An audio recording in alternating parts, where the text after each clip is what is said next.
Bonjour à toutes et à tous et bienvenue dans notre programme. Que le Seigneur vous bénisse de partout où vous êtes en train de nous suivre dans ces grands programmes que nous avons commencé il y a sous peu.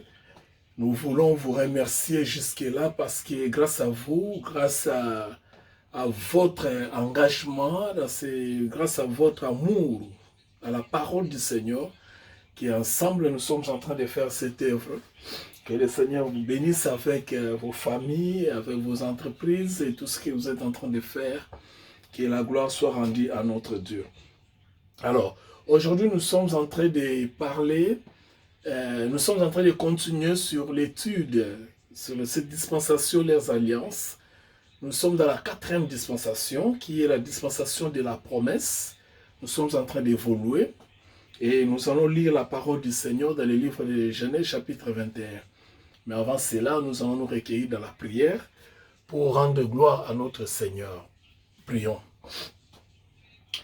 Tendre Père, dans les noms puissants de Jésus-Christ, ton Fils, nous voulons te dire merci pour ce beau jour que tu nous as accordé la grâce de pouvoir partager ta parole. Je bénis mon frère et ma soeur qui est en train de m'écouter en ce moment. Je bénis sa vie, sa famille. Je bénis ses entreprises, ses activités, sa santé. Que tout soit pour la gloire de ton nom, tel que nous allons partager cette parole dans le nom de Jésus-Christ de Nazareth. Amen. Alléluia. Bien-aimés, nous sommes dans la dispensation de la promesse. Genèse chapitre 21. Nous allons lire en sautant, une lecture en kangourou, comme on le dit. Chapitre 21, nous allons lire le verset 13, parce que je vais expliquer quelque chose de très important dans le verset 13, et nous allons sauter, prendre les versets 33 à 34, et nous allons partir dans Genèse chapitre 24, du verset 1er au verset 10. Genèse chapitre 1er, verset 13. Écoutez. Je ferai aussi une nation du fils de ta servante, car il est ta postérité. Je ferai aussi une nation du fils de ta servante, car il est une postérité. Nous lisons Genèse chapitre 33 et 34. Abraham planta des tamarisques, Beersheba, et là il invoqua le nom de l'Éternel, Dieu de l'éternité. Soulignez Dieu de l'éternité parce que c'est de ça que nous allons parler. Verset 34. Abraham séjourna longtemps dans les pays des Philistins. Et rapidement, nous allons prendre le chapitre 24 du livre de Genèse, premier verset au 10e verset. Lisons rapidement. Abraham était vieux avancé en âge, et l'Éternel avait béni Abraham et toutes choses. Abraham dit à son serviteur, le plus ancien de sa maison, l'intendant de tous ses biens, mais je t'ai pris ta main sous ma cuisse, et je ferai jurer par l'Éternel, le Dieu du ciel et le Dieu de la terre, de ne pas prendre pour mon fils une femme parmi les filles des Cananéens au milieu desquelles j'habite. Le serviteur lui répondit, peut-être la femme ne voudra-t-elle pas me suivre dans ces pays si devrais-je mener ton fils dans les pays d'où tu es sorti? Abraham lui dit, garde-toi d'y mener mon fils. L'Éternel Dieu du ciel, qui m'a fait sortir de la maison de mon père et de ma patrie, qui m'a parlé et qui m'a juré en disant que je te donnerai ces pays à ta postérité, lui-même enverra son ange devant toi, et c'est de là que tu prendras une femme pour mon fils. Si la femme ne veut pas te suivre, tu seras dégagé de ce serment que je t'ai fait faire. Seulement, tu n'y amèneras pas mon fils. Verset 9. Le serviteur mit la main sous la cuisse d'Abraham, son Seigneur, et lui jura d'observer ces choses. Verset 10. Le Seigneur prit 10 chameaux. Le serviteur prit 10 chameaux parmi les chameaux de son serviteur, et il partit, ayant à sa disposition tous les biens de son Seigneur. Il leva les yeux et alla à Mésopotamie, à la ville de Nakor. Alléluia. La parole du Seigneur, c'est la Bible. Alors, bien aimés, aujourd'hui, qu'est-ce que nous voulons parler? Nous voulons parler de Dieu de l'éternité et quelques typiques ou bien typologie, ce que nous allons voir aujourd'hui.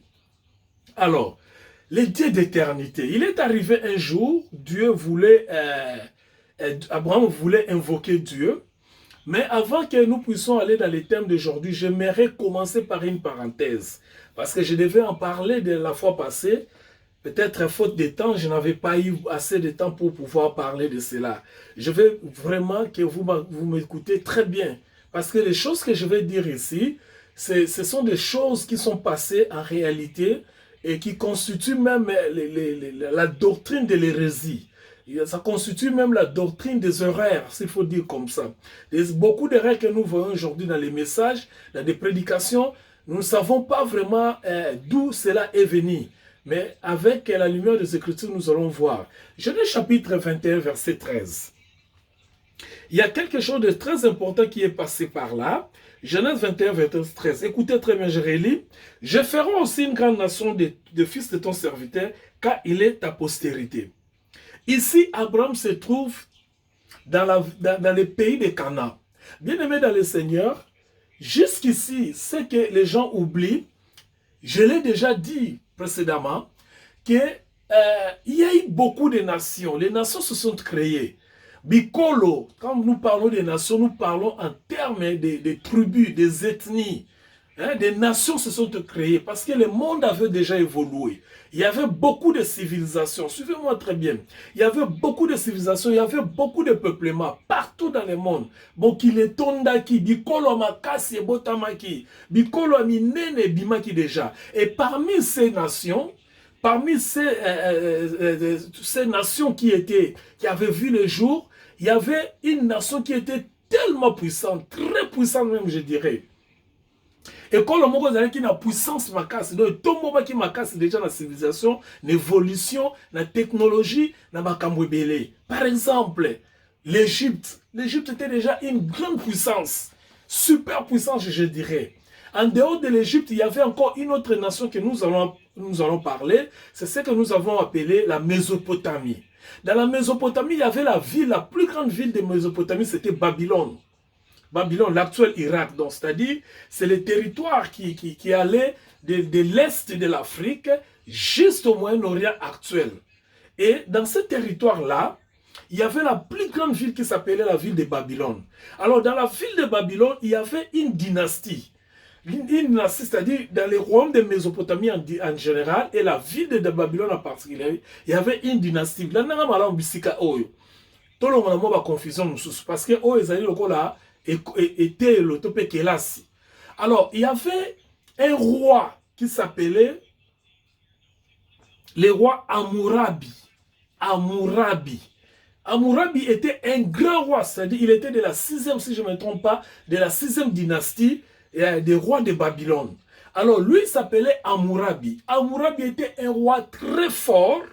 Très fort, pourquoi? Parce que la nation babylonienne, bien la Mésopotamie en général, ils allaient se tendre même vers la Chine actuelle. Bah sud il y a Inde, ce qu'on dit au Taliban carte kala l'époque on au monde que Mésopotamie, ils allaient qui munene koleka. Alors na carte Mésopotamie, il y avait cette organisation, roi o avec une organisation moko ya makasi.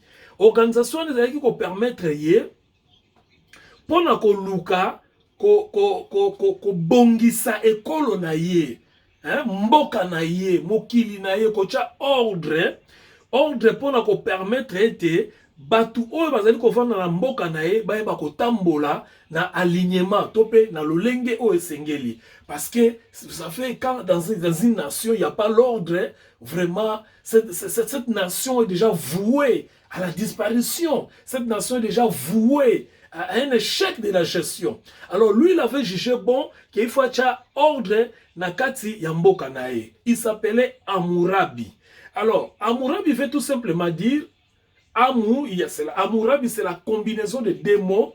Amu et Rabi. C'est-à-dire quoi? C'est-à-dire Amu qui veut dire tout simplement la famille et Rabi qui veut dire tout simplement la grandeur. C'est-à-dire, lui, il tenait beaucoup à la famille, ce roi-là. Il tenait à la relation interpersonnelle. Il tenait à la relation sociétale. Il tenait à la relation des fils et filles de son pays. On a ça mokonzi, azotala siko mboko na otambusa ondeni batu nanga baza maele bakomi ebele. Tozo évoluer siko na ba désordre o ezali na ba famille, na ba désordre o ezali na ba relation en société. Qu'est-ce que nous pouvons faire pour na koluka ko tambusa bango nde aiko bimisa eloko to bengi to tanga même na histoire les codes d'Hammurabi.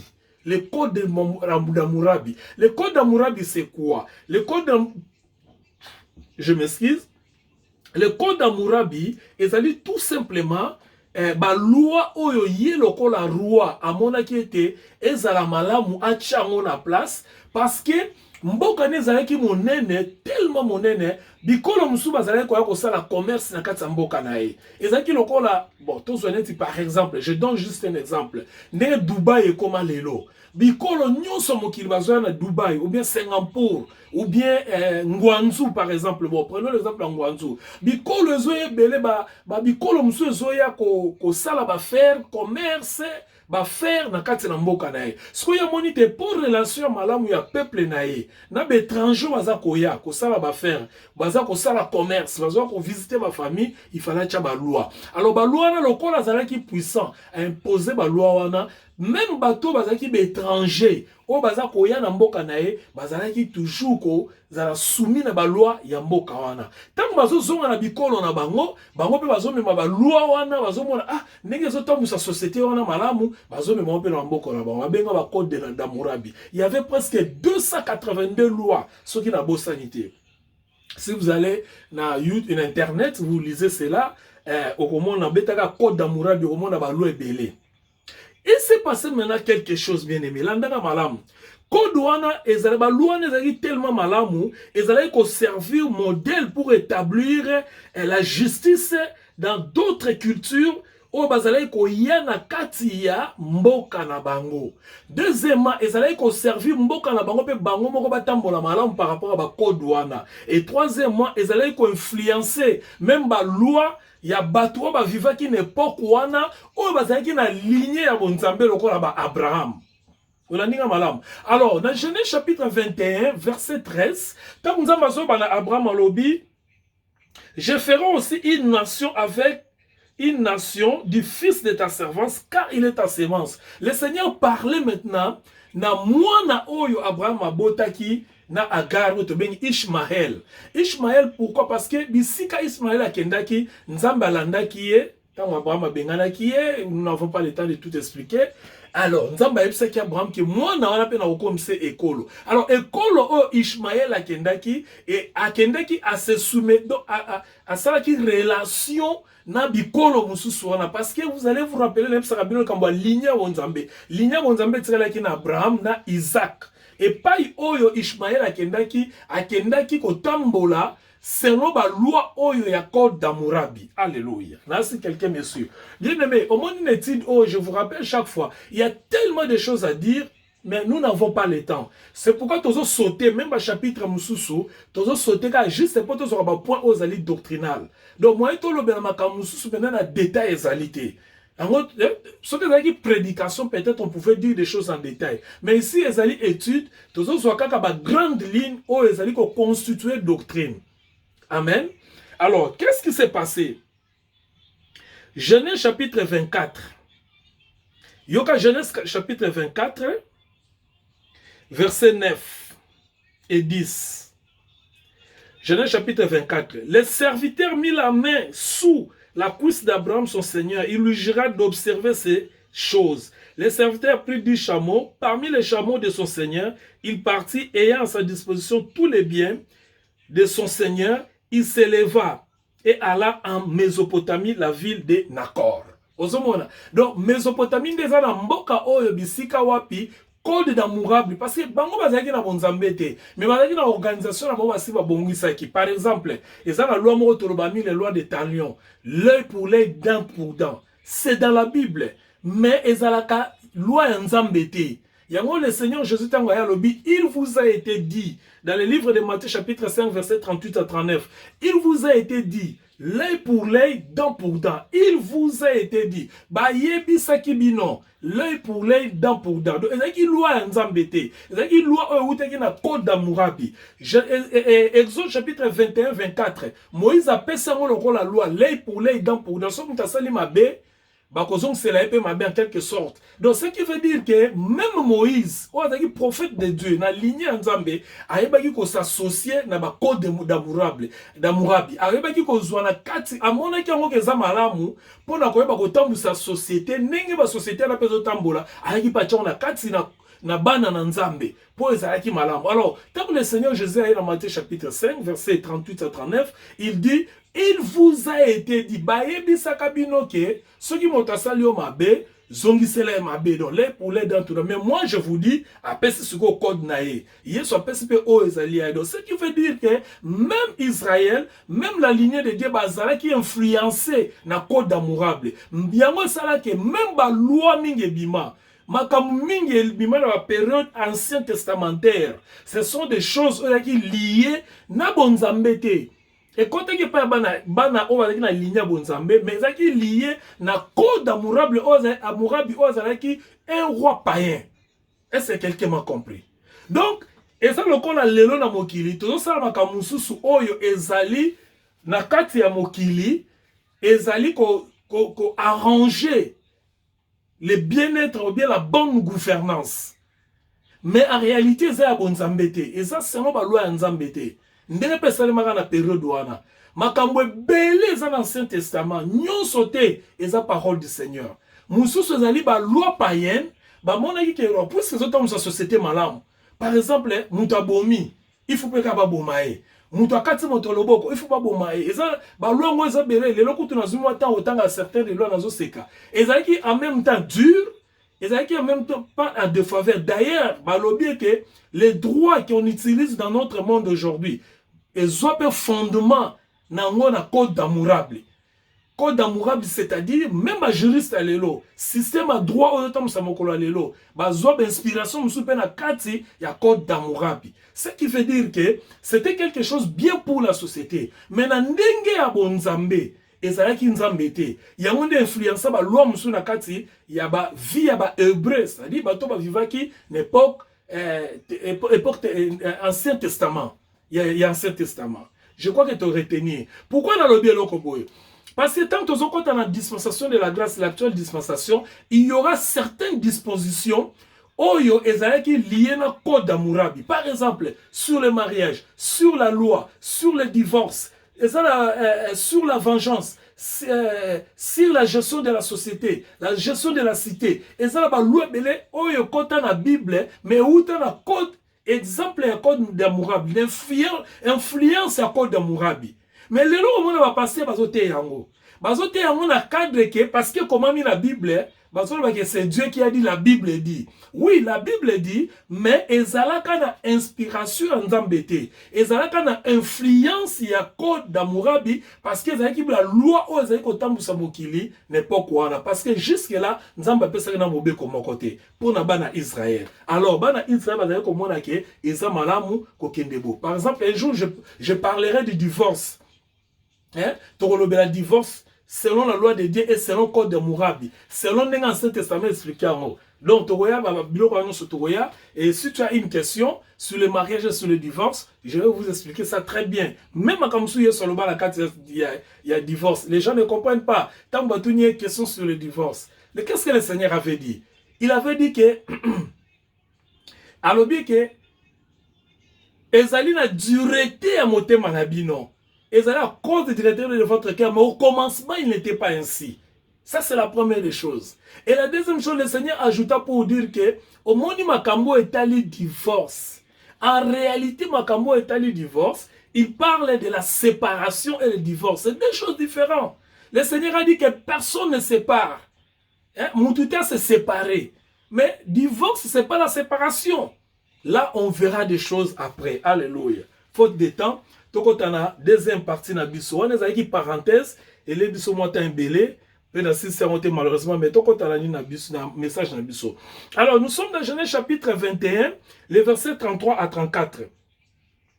La Bible dit, écoutez ce que dit la Bible. Abraham planta dans des tamarisques à Beersheba, et là, il invoqua le nom de l'Éternel, le Dieu de l'éternité. Ici, Abraham vient avec lui-même, maintenant, il comprend qu'après avoir découvert Nzambe, lokola, El Elyon, Adonai, le Dieu très haut, na ba kombo nyonso, aye ko comprendre que Nzambe yo, aza ya libela na libela. Abandi ko invoquer, mais tant azo invoquer lokola Dieu de l'éternité. La Bible dit, il invoqua le nom de l'Éternel, Dieu de l'éternité. C'est très important, il faut qu'on y ait. Donc, Abraham a compris qu'au-delà de kombo nyonso na zui, Adonai, Elohim, El Shaddai. Donc, eza sous Nzambe o azali ya éternité. Donc, El Olam. El Olam na hébreu nikola tseke, Nzambe oyo azali naba, azali Nzambe ya libela na libela nde toloba na lingala. Donc, El Olam, il faut découvrir, il y a ko méditer, tant qu'on a une relation en Nzambe, a comme qu'on découvrir la dimension en Nzambe, El Shaddai, le Dieu tout-puissant, El Elohim, le Dieu créateur, Adonai, le Dieu au-dessus. Maintenant, on va dire, Olam, c'est-à-dire le Dieu d'éternité. Alors, notre Dieu d'éternité, qu'est-ce que cela nous démontre? Et donc, ça dit 4 éléments. La dimension à Dieu d'éternité. Alors, quand nous parlons de Dieu d'éternité, écoutez très bien. Ils ont constaté que Nzambe se définit comme le Dieu d'éternité. Non, Dieu n'a pas de début, il n'y a pas de fin. Dieu, il est éternel.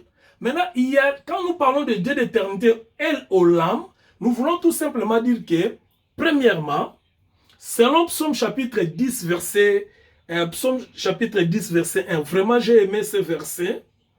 Il y a une ligne totale en haut. Psaume chapitre 10, verset 1er. Écoutez ce que dit la Bible. Pourquoi, ô Éternel, te tiens-tu, ô Éternel, te tiens-tu éloigné? Pourquoi te caches-tu au temps de la détresse? C'est-à-dire, dans la première révélation aussi, quand on dit le Dieu de l'éternité, on voit Dieu dans une dimension, il y a un secret. Dans une dimension, il y a un mystère caché. Donc Dieu se présente ici que ma kambwe bomba mimingi. Donc après temps azo invoquer nengwana, azo invoquer Nzambe azo moneke, Nzambe malgré na zuba komona oyo, mais azana makambu mususu e bomba mi. Donc on parle de l'éternité par rapport au secret, par rapport au mystère caché à Nzambe. Parce que chaque fois, il se révèle pas à Abraham, azo se révélé kaka na dimension mususu. Chaque fois, azo se présentait pas à Abraham, azo se présentait dans la révélation mususu, dans le mystère mususu, dans le combo mususu. Abraham a compris les dit, Nzambo yo, azana Nzambe a libela par rapport, ya ma bomba mi, par rapport à ma mystère, par rapport à ma secret. On a na 2 Rois chapitre 4, verset 27. Élisée tabazo mona azo sambela azo beke Nzambe oyo azali Nzambe ba mystère, Nzambe ba secret. J'aimerais que tout temps rapidement 2 Rois chapitre 4 verset 27. Donc on présente Dieu comme le Dieu des mystères, le Dieu qui se révèle dans ma dimension mususu. 2 Rois chapitre 4 verset 27. Écoutez ce que dit la Bible. Et dès qu'elle fut arrivée auprès de l'homme de Dieu sur la montagne, elle embrassa les pieds de Géasi, approchant pour repousser. Mais l'homme de Dieu lui dit, laisse-la, car son âme est dans l'amertume. Et l'Éternel me l'a caché et ne l'a point fait connaître. Donc, Ozomona, Moutaye pas Élisée, mais Nzamba bombi babi bombama. Donc, c'est ça définit Nzambe lokola Nzambe wazana makambu susu et bombama. Quelque part, la Bible dit que nous connaissons à partir parce qu'il y a beaucoup de choses oyo et bombama pas Nzambe. Deuxième élément. C'est aussi, tu retends un peu rapidement la Psaume chapitre 90, verset 2.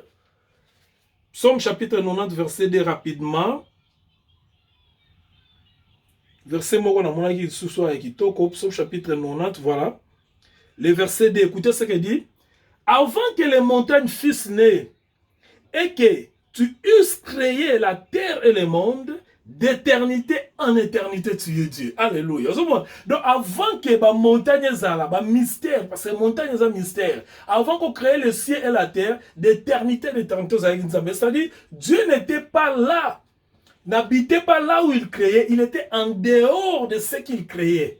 Alors, il donnait la vie à ceux qui n'existaient pas. Donc, bazo présenter nzambe ana ba dimension mususu ya kolakisa ke aza munene, aza mulai, aza éternel. Alléluia. C'est très important, c'est ce que nous devons retenir dans la première partie de la prédication de biso oyo.